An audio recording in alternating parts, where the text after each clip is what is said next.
1, 2, 3. Hello, welcome to Rock the Cash Bar. I'm Ben Mowbray. And I'm Diane Gallagher. Every week we pick one song and do a deep dive into the lyrics and explain the different ways they've been interpreted. We will also discuss how the song connected to us on a personal level, focusing on all the embarrassing details. Glad to have you here. Enjoy the show.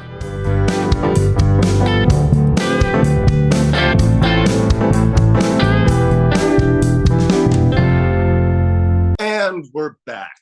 We're back! Sorry, you guys, we've been gone. Took a couple of weeks off. It was necessary. It's the peak of summer. We earned it. We deserved it. Yeah. You were working on your tan and you've gotten a little blonder. Yeah, it just, it's so, we're dying in hell in Houston. And you step outside and the sun's gonna singe you every single time now. It's misery. It's absolute misery. I went to the doctor. I went to a new doctor. My old doctor retired during the pandemic, so I had to go to a new guy, which means having an honest conversation with a stranger about the horrible way I live my life. No. I mean, you know me. I'm like, yes, people need to do this, but I know they're like, oh no, I don't want to tell you my bad stuff. Yep. So are you a smoker? Yes. So how much do you smoke? 20, 25 cigarettes a week? Ooh, no, 20, 25 cigarettes a day. Yeah, that would be a day. Are you a drinker? Yes. So how often, what are we talking? Like 10 drinks a week? No, probably 10 drinks on a Friday. Yeah. I like how he was trying to offer you the best answer and you're like, I can't. No, you gotta be honest. Yeah. I wasn't going because there's anything wrong with me. I'm going because I'm 42 and I do live a pretty horrible life. And I have this nightmare of waking up in a hospital room hooked up to all these beeping machines and going, I can't pay for any of this. You should never have plugged me in. Who said you could do this? Yeah. Terrible nightmare. So anyway, that's all I have for that. But I guess I'm gonna be fine. They took 4 vials of blood from me. I don't know how you feel about needles. I can't look when they do it. No. They can stick it in, but once my body sees the blood leaving my body, I'm getting close to passing out. No, I don't look. No, I bite down on the bite stick and look away entirely. It was really weird because she was holding it I'm super skinny and terribly veiny. So every time I show the arms to anybody who's taking blood from me, it's there's a weird moment where I can't tell if I'm their dream or their nightmare. They love it. Hey. They're like, which one? Oh, which one? Oh, I'm the opposite. It's like I don't have veins, and they just stick and it hurts. And then I'm always forget that you're supposed to be hydrated, and I'm perpetually dehydrated. And so then my veins collapse on the needle, and it hurts, and they have to find another one. I'm like, why can't I just do this? Years ago, I was working for a construction company, and somebody that we were working for was doing a big blood drive, and so they were asking everybody in our company to go give blood, and there was a guy who's just I'm not doing that. I don't like needles. I'm not giving blood for anybody. It's for a good cause, man. Just come down with me. We'll give blood. It'll be fine. He's like, no, absolutely not. We're not going to do it. So I leave the office. I'm wearing a white shirt. And I go down to do it, and they tape me off, and my big veins, I guess, start. I don't know how it happened or what, but she sticks the needle in, and a spurt of blood comes out right across my face and right down my white shirt. What was that? She's like, I don't know. I'm sorry. I've never seen that before. So I give blood, everything's fine. But I go back to the office with this streak of blood down my shirt. You're like, look, it was nothing. Yeah.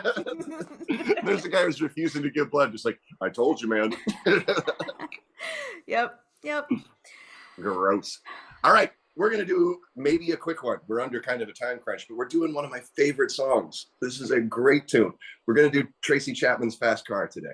Yes. I absolutely love this song. It's so sweet. It's so sad and so hopeful and so many things all at once. I want to I'm excited to get into the ride that the song takes me on, because it's the first time I ever dug into the lyrics, and I feel like it's sweet and it's hopeful and it's youth and it's escaping and freedom. But then at the end, I'm like, oh no, oh no, I don't know if it is hopeful. So yeah, it brought up a lot of emotions and thoughts and stuff with me. And like you said before we started recording, she's kind of secretive about her life, so we don't have to worry about getting into the life of Tracy Chapman.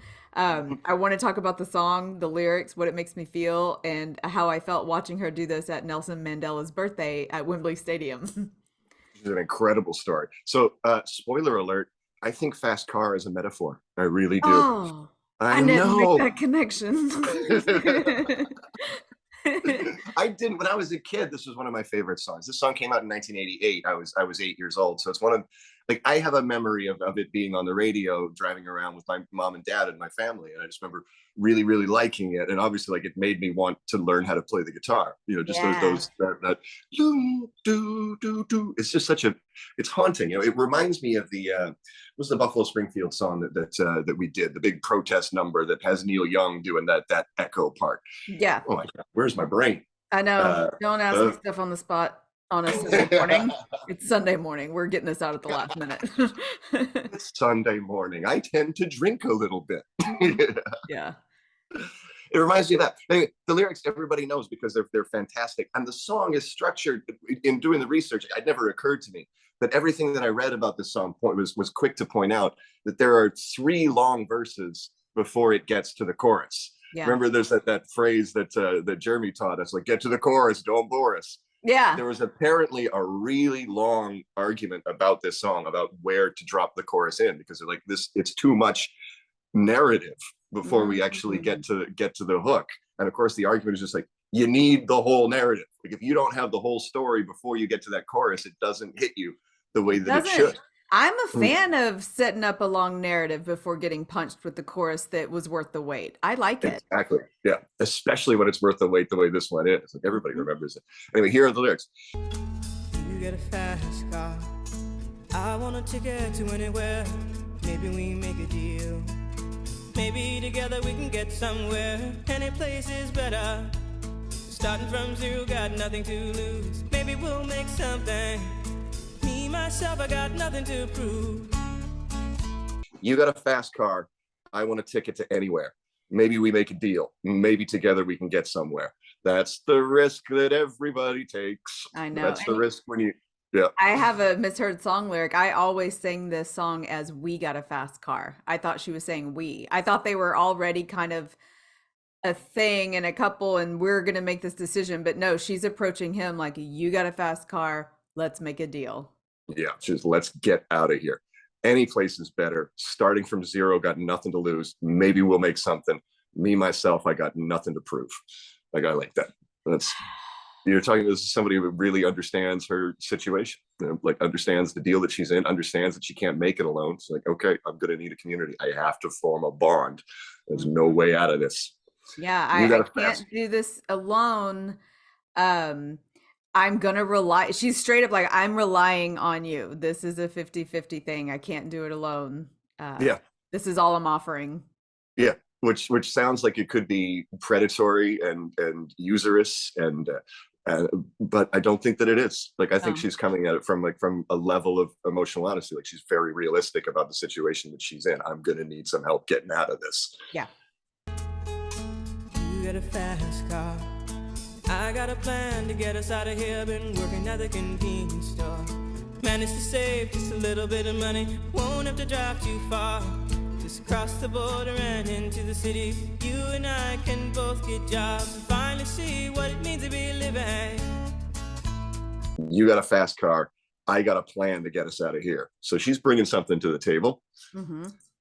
I've been working at the convenience store, managed to save just a little bit of money. That always, even when I was a kid, that line just made me feel real sad Yeah. because I knew people who worked at convenience. Like I would go to the convenience store and you're like, how much could they possibly be making? We're talking about like save just a little bit of money. And I was like I'm 8 years old, so I didn't know really anything about household finances. But I think like everybody when they're young, like my mom and dad had kids when they were very young. They did not have a whole lot of money. Like I remember there being a lot of financial stress in our household when I was a kid. So you're kind of acutely aware of it, but also aware that other people had it worse than we did. Like Yeah. anytime, mom and dad would be arguing about money or there'd be something that we wanted but couldn't get because it was too expensive. That was always like the parental reminder that we would get. Like, it's not that bad.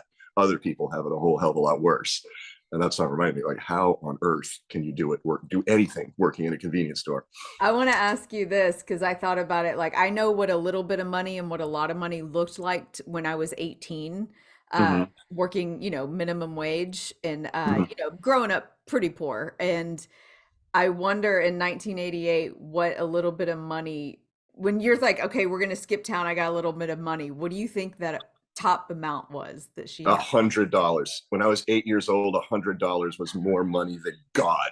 Like I think she surely you could. saved between $500 to $800, and that's what she's like. I got a little bit of money enough to get us out of here. Yeah. Yeah. I know so many people who don't have $500 or $800, like just like people my age that just don't. They just live at skint, and it's unfathomable. It's like Yeah. quit drinking, stop smoking, get Yeah. a savings account for God's sake. I'm such an old man bartender. Like I work with so many kids, and just like here's the deal: like we don't know how much money we're going to make. We make it in cash. That's not good.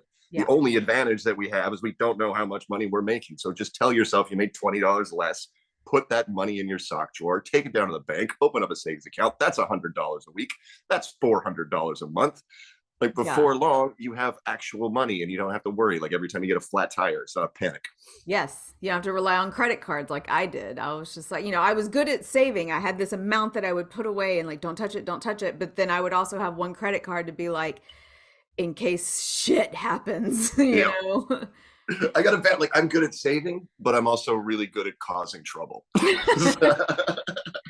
Well, what I ended up doing in my younger days is like, I want to go to Florida. I want to go on vacation and I have no money to do it. So I'm just going to put it on this credit card. What's the point of having saved up the money if you can't have a little fun spending it? Nope. Won't have to drive too far. Just cross the border and into the city. You and I can both get jobs and finally see what it means to be living. That's pretty specific. Like I was thinking about that, just cross the border and into the city. Are we talking about like crossing a border in another country? Or are we just talking like state lines? I'm thinking county. Yeah.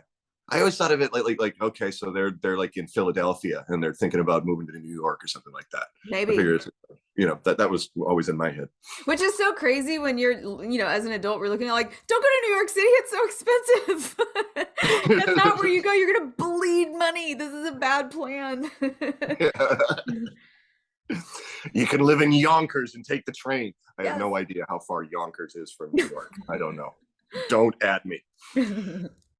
See, my old man's got a problem. Yeah, but the bottle, that's the way it is. He says his body's too old for working. His body's too young to look like his. My mama went off and left him.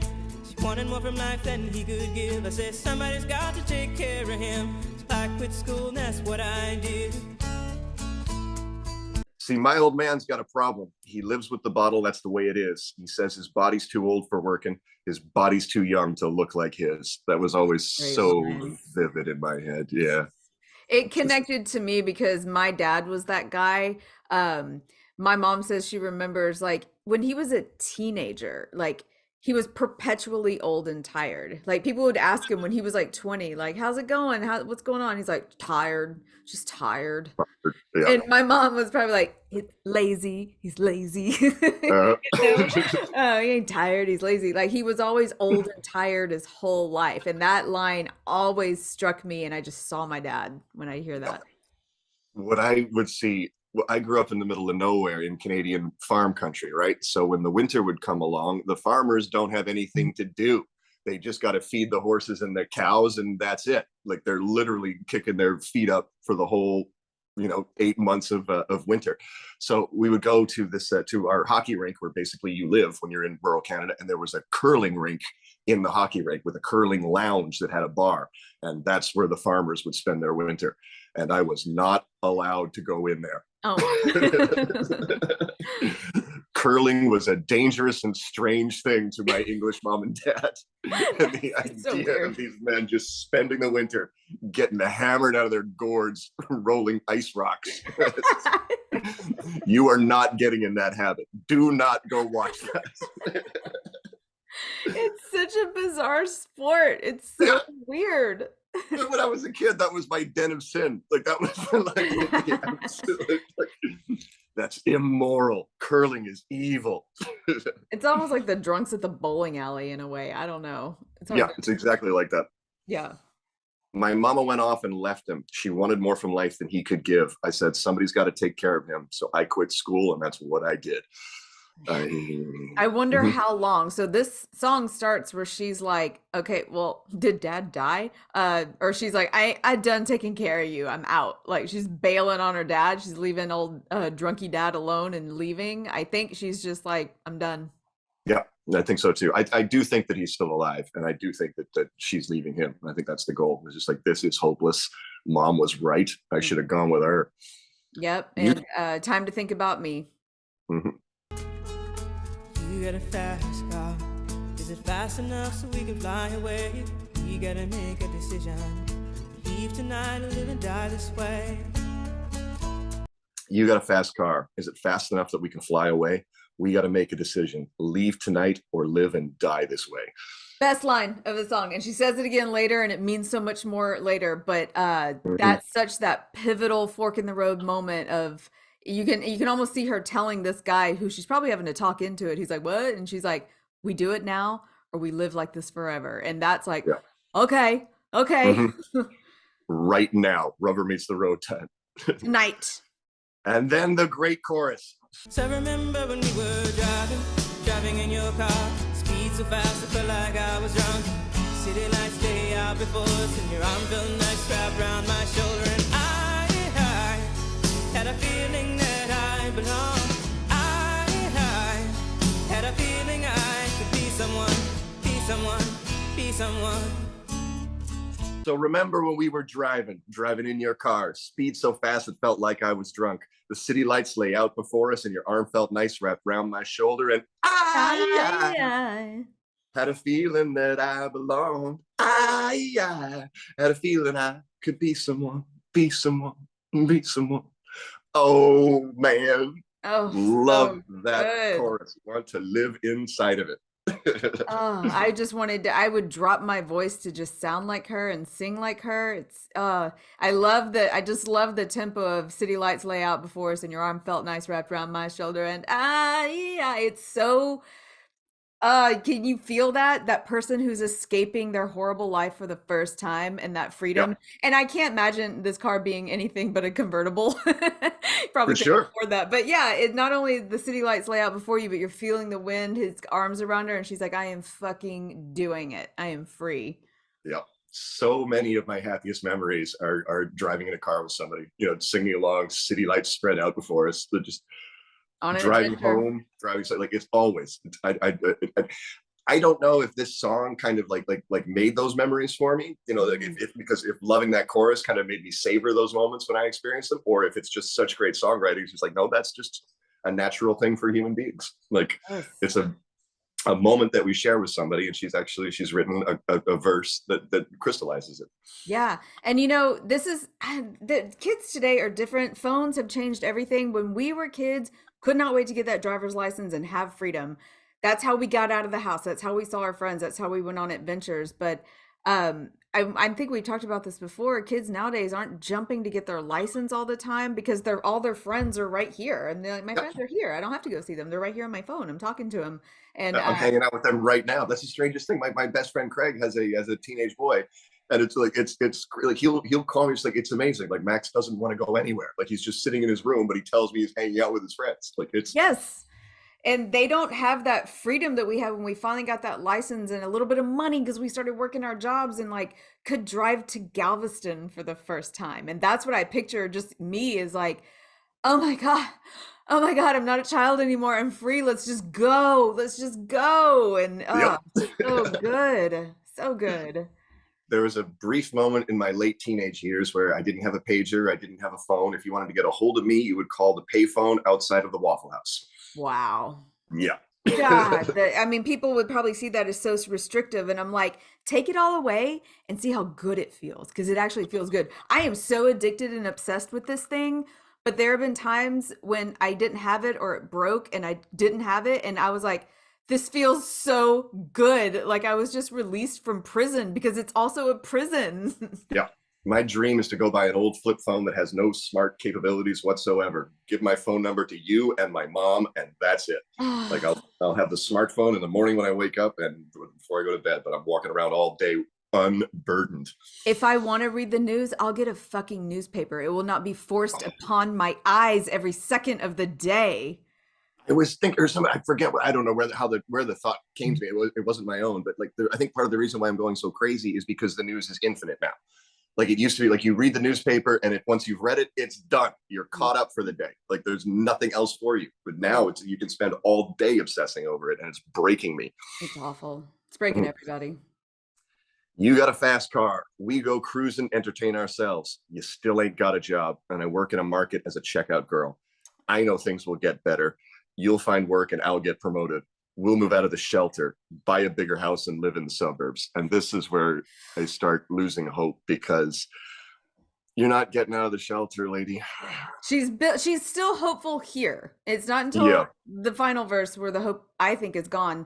So we'll get there, but you know, she's seeing him, kind of starting to see she chose the wrong partner for this. He had a car, but that's all he had. He didn't have the drive that she has. And we're gonna see later, she can't make him. She can't pull him out of how he sees life. But yeah, he ain't got a job. They're still, you know, they're going cruising. She's working. They live in a shelter. And yeah, I'm with you. Just like, oh, that house in the burbs is way further away than what you're gonna get working as a checkout girl. Yeah. You got a fast car. Or there's the chorus comes around again, but then you got a fast car. I got a job that pays all our bills. You stay out drinking late at the bar. See more of your friends than you do of your kids. They got kids. Why'd they have kids? No. But you see what happened here, like to the armchair psychologist. She married her dad. Yep. She married, she saw what she knew. Yeah. I'd always hoped for better. Thought maybe together you and me would find it. I got no plans. I ain't going nowhere. So take your fast car and keep on driving. Hit the road. Get out. Get out. Part of me always wanted to be like, she's like, I wanted the lyric to be, so I'm going to take your car and keep on driving. Where she's like, you stay with the kids. I'm out. Like a Thelma and Louise turnaround here. Yep. But yeah, this is where I got crushed, because she starts the song with hope. She's got a plan. She's motivated. She has goals. And she chose the wrong person to help her meet her goals. And it crushes her hope at the end. I'd always hoped for better, thought maybe we could do it. The line, I got no plans, I ain't going nowhere. I'm like, don't give up, Tracy. No. The song ends with one of my favorite things. We've seen it in a bunch of songs. She changes just the pronouns, and it subtly changes a verse that we've heard before. The first time she says, it's you got a fast car. Is it fast enough that we can fly away? At the end of the song, it's you got a fast car. Is it fast enough that you can fly away? You got to make a decision, leave tonight or live and die this way. So in the middle of the song is we're going together. We're doing this together. And at the end of it, it's just like, you're in your car and get the fuck out of my life. Leave.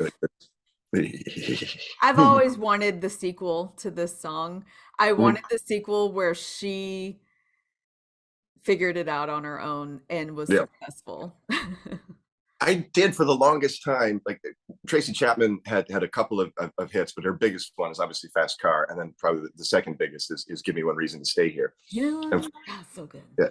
For the longest time, I had a theory that Give Me One Reason was the sequel to Fast Car, because I hadn't like obviously. Oh my God, yes. Yeah, like I knew the lyrics to Fast Car, but I thought that I didn't realize that at the end she was telling him to go away. I thought that it was this relationship that was full of promise and full of hope, and then they settled into the real brass tacks of living a life with somebody and found that it wasn't going to be as pleasant. I figured that the two of them were still together at the end of Fast Car, until recently. So I always thought that Give Me One Reason to Stay Here and I'll Turn Right Back Around was the sequel to Fast Car. It was just like, okay, she's been living in this for 7 or 8 years, and now she wants to jump in the Fast Car. Like, I'm out of here. I can't do this anymore. Yeah. Oh, I never thought about that. Like, because I like the idea of like she stole his car and went away, and then she stops and calls him from a gas station. Like, give me one reason to come back. Give me 1 ounce of hope that you're going to get your shit together and stop drinking and provide, or else I'm going to keep going. Yeah. Oh, I like that as a story. Now I want to go read all the lyrics to that song.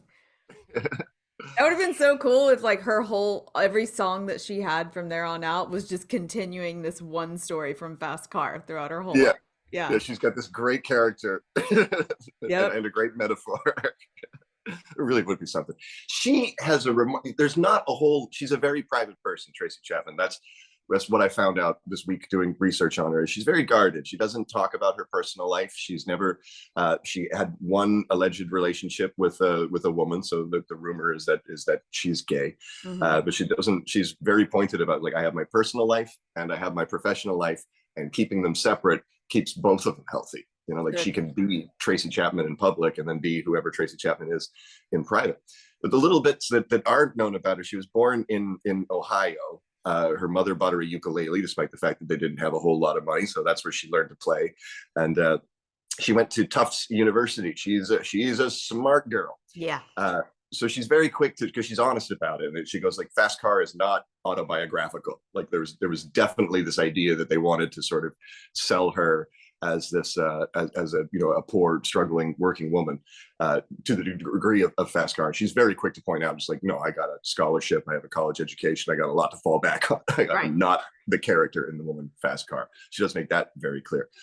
But her career is the career defining moment. Like she was busking, you know, in college towns, and this guy Brian Koppelman, who's gone on to become a really successful TV producer. He was working for a record company at the time, and he gets her signed to Elektra Records, which is obviously pretty happenstance. Nelson Mandela, there's a 70th birthday for Nelson Mandela in 1988. Tracy Chapman is totally unknown. Totally unknown. Nobody knows her. Yeah, and she's on a bill with the likes of Sting. She, like, it's a huge, big, you know, like, because this is, if I'm not mistaken, I think Mandela was still in prison in '88 at the time of this. So there's talk of him getting released because, you know, apartheid is starting to soften in South Africa. But I'm not all caught up on the history lesson. As far as I know, he's still in prison. This is a very big conference. It's at Wembley Stadium, which is the biggest soccer stadium in London. It's huge. She's going to play that show. Now she's on the supporting, like, she's early. It's a primetime show. So she's before the TV cameras start rolling. She's getting the audience warmed up. She's only supposed to play 6 songs, but she does. She goes up and plays her set. Stevie Wonder is supposed to be a surprise drop-in. He's unbilled. Everybody who's organizing the show knows that Stevie's going to be there, but it's meant to be a surprise for the audience. At the very last minute, he has an equipment problem. From what I read, they said that his computer discs for his keyboard weren't there or something like that. I guess, you know, Stevie freaked out. He can't perform. He's like, I can't perform with if that's not working. Can't do it.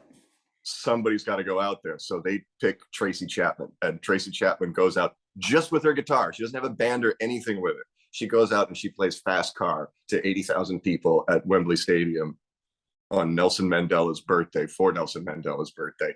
And the world falls in love with her, because how the fuck could you not? Like, It's crazy to me. So I love, and you can see it on YouTube, and I'll clip it in.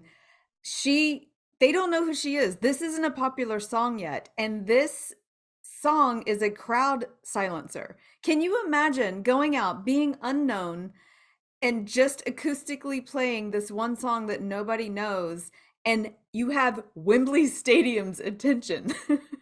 Everybody shuts up and listens to your song, and it went fucking nuts. Like 2 million copies the next day or something. Like it went crazy. and just the big shoes that you're filling too. Like, it's not just 80,000 people at Wembley Stadium. It's just like somebody knocks on your dressing room door and it's just like, hey, Stevie Wonder ain't going to be able to perform. Do you want to go and fill Stevie Wonder's spot? Like, no. I would have been like, who else could you possibly ask than me? Yes. Why me? And this is what baffles me, is what 6 songs did she play that wasn't Fast Car? It's almost like this was the closer she had in her pocket just in case. I mean, that's crazy to me, where I was like, Fast Car to me there's no way it couldn't have been her best song. So now I want to hear the other songs. Yeah. You omitted this one. It's so good. Yeah. And it made me start thinking about other songs that demand you to shut up and listen. There are some songs that just get so quiet and pull you in. And I was trying to like make a mental list in my head of songs that do that, at like, say at a festival, like somebody gets up and just sings this one song and everybody just shuts up and zones in. And I always think about Fade Into You by Mazzy Star. That's Yeah. one. When you've Hmm. seen her perform that live, like she's so awkward and like shy up there when she's singing it, but everyone shuts up and listens because it's so Hmm. good. Oh, I can't. Yeah, I can't. Well, I think. I guess it's sad songs that do that. Like I think Mhm. like Everybody Hurts by REM tends to shut everybody up. Sad songs by someone with a powerful voice. You have to have a good demanding voice for everyone to shut up and listen to a slow song. Yeah. Yeah, we put the best of Roberta Flack on the jukebox at the Loud Bar that I work at, and some of the music heads that come in there will drop in a couple of quarters, and they'll play The First Time I Ever Saw Your Face.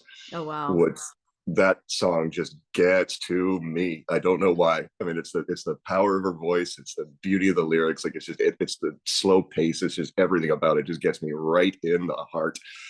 And when that song plays, on a Friday night, it changes the energy in the room. Like Yeah. I don't know, like people don't like stop talking, but you can see that it's affecting people in a way that I can't explain.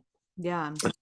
This is, and I don't know why I'm talking about this because it feels bad, but for some reason, I thought Tracy Chapman was like more like homely looking for some reason, just kind of plain. And when I went Mm-hmm. back and watched that Wembley Stadium, the camera's right up in her face, and I'm like, she's cute as shit. Why did I think that? Like, she's pretty, Mm-hmm. pretty smile, pretty eyes, and I was like, why did I think that? I don't remember why.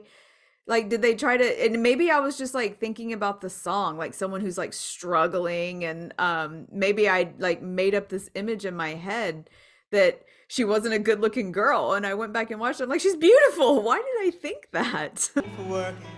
His body's too young to look like his. My mama went off and left him. She wanted more from life than he could give. I say somebody's got to take care of him. So I quit school and that's what I did.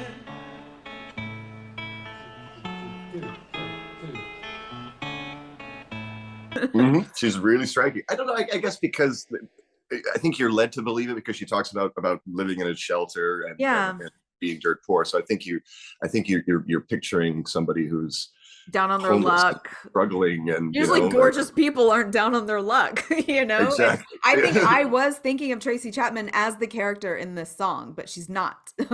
She was a very beautiful person that sang about a really like down on their luck character. I don't know. There's literally nothing else to find out about Tracy Chapman. Like I I read know. a whole bunch of articles and they all went over the same sort of stories. She's not reclusive, but she's also like not in the public eye very much anymore. She hasn't released any new music since 2008. Okay. Fast Car has had numerous sort of resurgences. Justin Bieber does a cover of Fast Car, and just knowing that makes me irrationally angry. Is it good? Is it bad? I wonder if I should clip it in. I haven't gone to go listen to it because I don't want to. I might need to beef up this episode anyway, so I might clip it in. Let me write the Beebs down. He's not a bad singer. We just don't want to like little kids. He's a grown man now. It's probably pretty good. Driving in your car, speed so fast I felt like I was drunk. City lights way out before, and your arms are wrapped right around my shoulder. And I had a feeling that I belong. And I had a feeling I could be someone, be someone, be someone. All I wanted to say is there was a quote from her speaking with Q Magazine. She said, it's not really about a car at all. Basically, it's about a relationship that doesn't work out because it's starting from the wrong place. Yeah. And I was like trying to understand what she meant by that. And I was like, the relationship didn't work out because it didn't start from love. It started from desperation and save me. And Yes. they Yeah. weren't in love, It started from necessity. It Yeah. started from. It started from we have to do this together because I can't do it alone. And I think I don't know anybody. I don't think her circle was big. Like I don't yeah, know anybody else. I know you that has a car. yeah. I think it goes to the old truth. Like you can't take care of anybody until you learn to take care of yourself. Yeah, and she learns that the hard way, and then she has to tell him get lost. Mm-hmm. Yeah. Because he's just not a nurturer. Yeah, it's a great song. It's a gut puncher, and it just leaves you like it leaves you wanting so much more from the story of this character. Like, Mm-hmm. did she make it out? More than anything, it makes me wish that I could sing and play guitar. Like Me every too. time I listen to that song, I'm just like, I need to put the work in. Yep. I'm the same way with when I listen to Life by the Drop, which we've covered on the podcast Mm-hmm. by Stevie Ray Vaughan. Every time I'm in my car, I feel like I can sing it well. And I was like, this is so dumb. It's Stevie Ray Vaughan. I was like, I think I can learn to play this, right? Mm-hmm. It doesn't sound too hard. I think I can do it. And I'm like, no, Diane, you don't know shit about guitar. Uh, It's amazing how just the little improvements that you make can really make a huge difference in your life. Like I'm thinking to myself, like if I spent a half hour a day playing the guitar instead of playing chess on my phone, yeah, I know. I know. I could be a troubadour by 2024.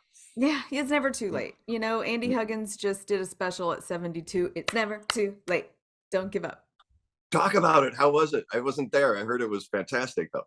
So yeah, Andy Huggins, who we've had on the podcast before, is our Houston comedian legend. He's Mm-hmm. one of the original Outlaw comics. You know, best friends with Bill Hicks. The just great and just the best damn joke writer, and never stopped working, never stopped writing jokes. We did a big Kickstarter fundraiser to help raise enough money to shoot his special, and it happened 2 weekends ago now. Mm-hmm. Yeah, and it was at the Heights Theater. And when we say, a lot of comedians will say somebody crushed, someone did good. Man, Ben, he fucking crushed. It crushed so hard. And the whole audience wasn't a bunch of comics. Honestly, there was only like a handful of us comedians there. And I lost count of how many applause breaks he had. Um, every joke hit so hard. There was not a moment where nothing hit. And I mean, it was so joyous and it was so great. And the special, I mean, Slade Ham directed it, produced it. I don't know the right words, but like we had the camera in the back that's on like the rail, I don't know what it's called, and then the one that's like swinging over your head, like don't hit that one, and Mm-hmm. then the handheld one, the guy's up close, and everything looked great. It's gonna look so good, and I cannot wait to see what becomes of it. I'm looking forward to it. I hope that some part of it kind of goes viral. I would love for Andy to get a late night spot. I would really like a Tonight Show for him. That's what they're working towards. Yeah. Yeah, that would be great. That would He's be perfect that for would. it. He's perfect for it because those Tonight Show spots, you get like 4 minutes or something. And for most comedians that, have these long setup punchline jokes or storytelling, they only get out like 2 or 3 jokes or premises. In 4 minutes, Andy can probably tell 50 jokes. Yeah. I mean, because he's set up punchline. His jokes are quick and fast, and they're all tight and perfect, and they hit like he's perfect for late night. Mhm. So we're all our fingers crossed, hoping that this does really good things for Andy. He deserves it. Good luck, Andy. Hey, there's a new segment idea that you wanted to talk about. I did, and I'm just gonna run it by you and see if you think it's something. And maybe it's not something we do every episode, or maybe as we think of it. But so when it's my turn to pick a song next week, and it's always hard when it's your turn. And I find myself going through my phone and getting stuck in like my personal deep cuts of like personal songs that I like. But then part of me is like, I want clicks. I want people to see the name of a song that we're putting out and be like, oh, I love that song, and click on it. And I was like, Diane, don't do like your weird random deep cuts, because people may not listen because they don't know the song. And so I was like, what if we at the end of each episode we can say our own personal favorite deep cut song, like something we're really into. Maybe people do know it, maybe they don't, or it's a song they haven't heard in a long time, but just a song I don't want to be forgotten or that I want out in the world.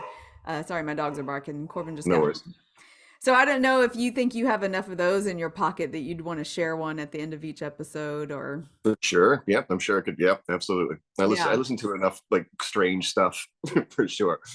Yeah, Not really so strange, but just I definitely indulge my murky brain. yeah, I mean, even if I mean, I have a whole catalog of songs from the Smiths that I'm in love with. And sometimes I'm like, I just want to, and all we have to do is just mention the song, maybe briefly say like what we like about it. If there's one line in it that you just love, or it made you feel this way when you were this age or whatever. But I have one ready for today. And because it was a song that I thought about putting up for next week's episode, but I was like, no, I don't want to do this. But I just want to mention, so mine was, it's a Sinead O'Connor song. And back when Nothing Compares to You came out, that album exploded. And I had the album. And I remember my aunt had the album she had before that. And that was a great album. So everyone who bought that album, probably like me, knows there's not a bad song on it. I love every song on the name of the album was I Do Not Want What I Haven't Got. It's a little wordy. Um, but the song that I there's two songs on it that I love so much, and one was called Black Boys on Mopeds.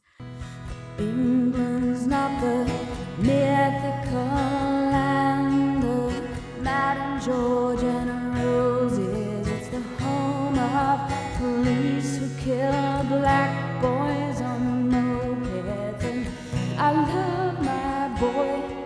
And I just love the line that she says is England's not the mythical land of Madame George and roses. It's the home of police that kill black boys on mopeds. And I've loved that line my whole life. And it's all her songs are gut-wrenching and sad, but she's so beautiful and she's such a good performer.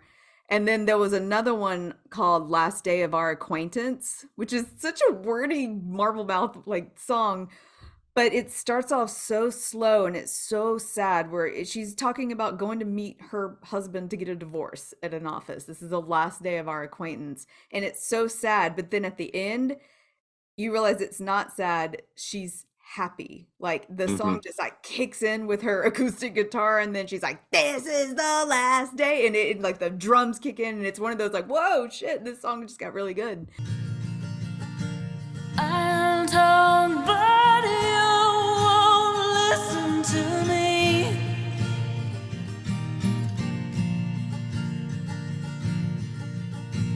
I know your answer already.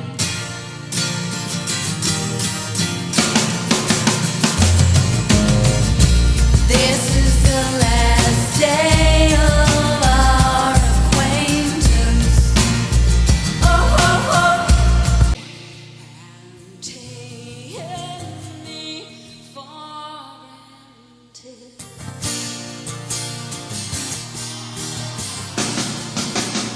Well, let me tell you, this is the last day of acquaintance.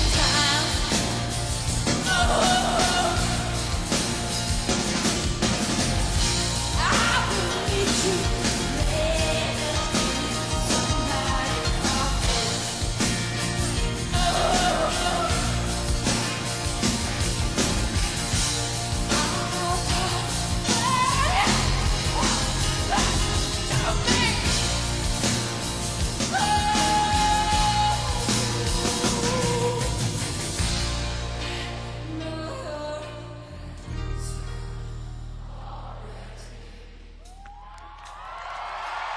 else.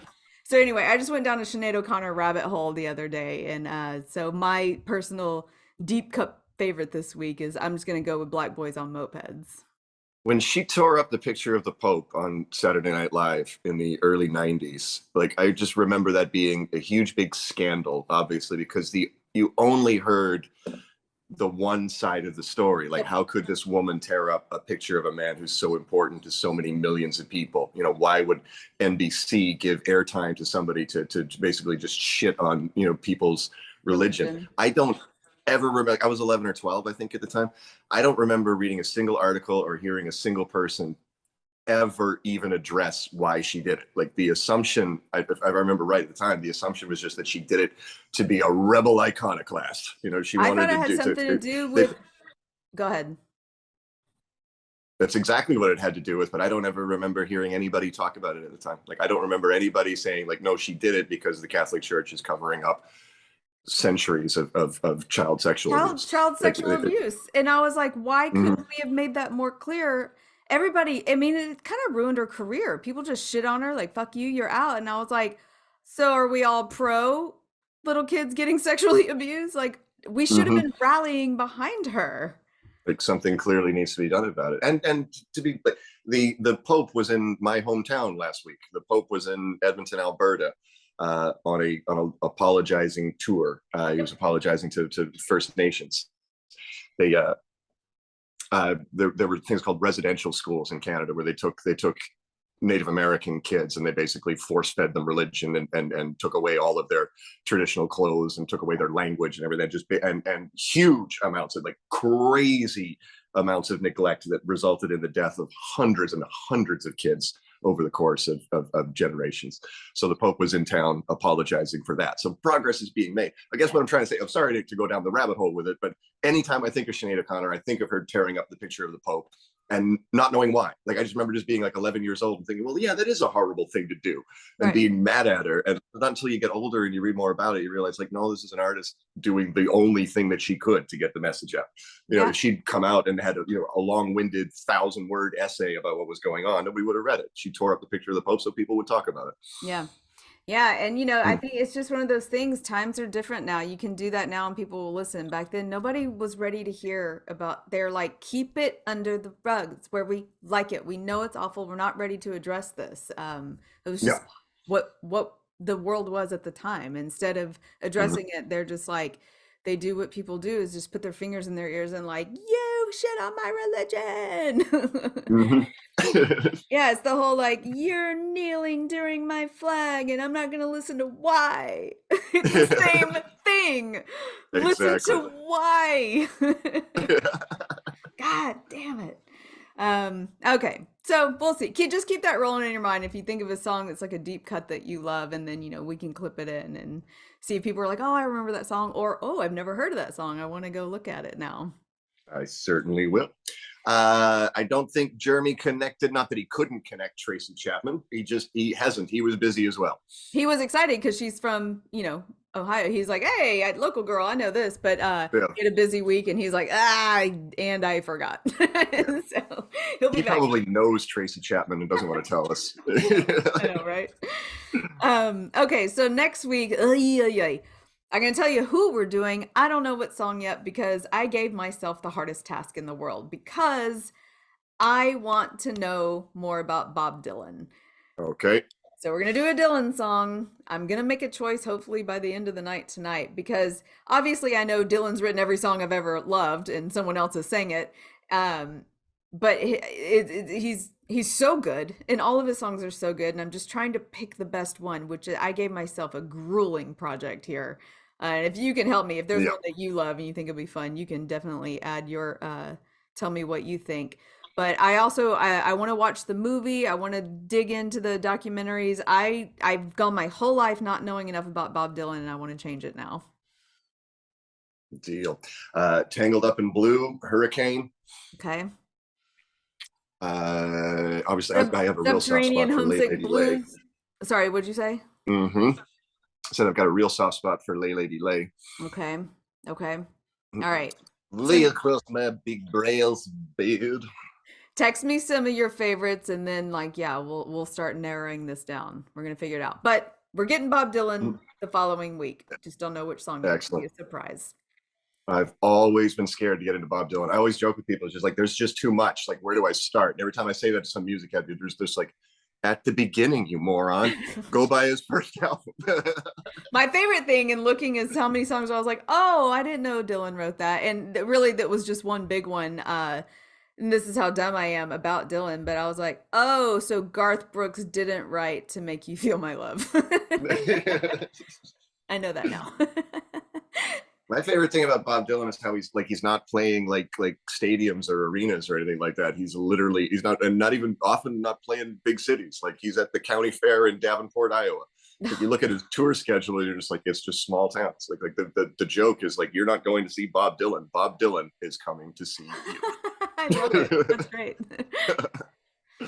All right, we did it, but by the skin of our teeth. Ben, are you getting out of the house on time? Yes. I'm getting out of the house in time. I got a fast car. I'm gonna get my fast car and keep on driving.